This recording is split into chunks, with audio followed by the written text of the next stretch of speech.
ऐ सुने जी जरा कि गौर नाल सुनो गौर नाल। तकरीबन हर मस्जिद में कुछ लोग ऐसे जरूर होते हैं जो बगैर किसी वजह से इमाम से दुश्मनी रखते हैं। इमामत का मनसब बज़ाहिर तो बड़ा मुअज़्ज़ज़ है, मगर हकीकत में यह ऐसा मकाम है जहाँ हर शख्स खुद को एतराज़, तनकीद, बल्कि बाज़ औक़ात तो इमाम को डांटना भी अपना हक समझता है। जी प्यारे सुन लिया जी, वल्ला इमाम मस्जिद है ना जेड़ा, ते उन्होंने आम ना समझो कि सिर्फ ये मौलवी है, बाकी कुछ भी ना।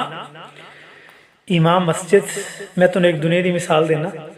दुनिया के किसी वजीर आजम का कोई वजीर होए, ਉਹਦਾ कोई अगे सिक्योरिटी गार्ड होए ना, तो उन्होंने कोई गल करे तो बल्कि वो ही कह दिंदा मैं तेरी जान कढ़ लेनी, तो ਉਹਦਾ वो बादशाह वो भी कहेगा खबरदार मेरे सिक्योरिटी किसी ने गल की, तो याद रखना ए उलमा दीन दे खादिम, ए अल्लाह दे सिपाही ने, अल्लाह दे दीन दे सिपाही ने। अल उलमा वरासतुल अंबिया, अंबिया दी विरासत जिन्हां दे कोल है वो ये उलमा ही ने, वो ये उलमा ने। इन्हां नाल ओ प्यारिओ अदावतां दुश्मनियां ना रखिया करो। माड़ी माड़ी गल ते ओ मौलवी नमाज ते लेट हो गया, ओ मौलवी जुमे ते लेट हो गया, ओ मौलवी अज बच्चे नहीं पढ़ाया है, ओ मौलवी सफाई नहीं की। ना, उलमा नूं इज्जत दिओ, इन्हां दा एहतराम करो, अल्लाह तुहानूं इज्जतां देगा। मौलवी नूं अगे अगे रखोगे ना, अल्लाह तुहानूं इज्जतां देगा। ते जिस कौम ने मौलवी नूं पिछे कीता वो कौम तबाहो बर्बाद हुंदी है। उलमा दी दुश्मनी ना ना ना, किसे दीनदार बंदे दे नाल दुश्मनी ना कमाया जे, किसे दीनदार बंदे दे नाल दुश्मनी ना कमाया जे।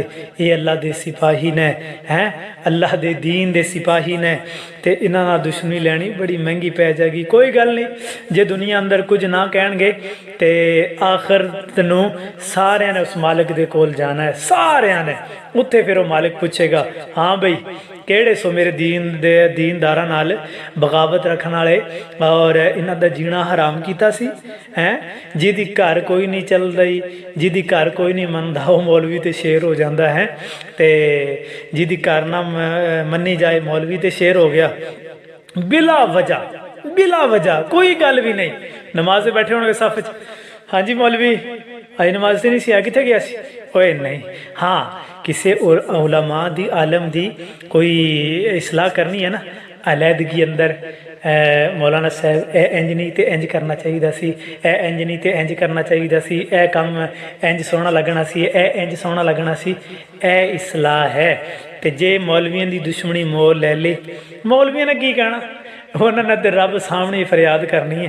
तो जेड़ी रब की अदालत अंदर फरियाद लग जाती है ना, जेड़ी शिकायत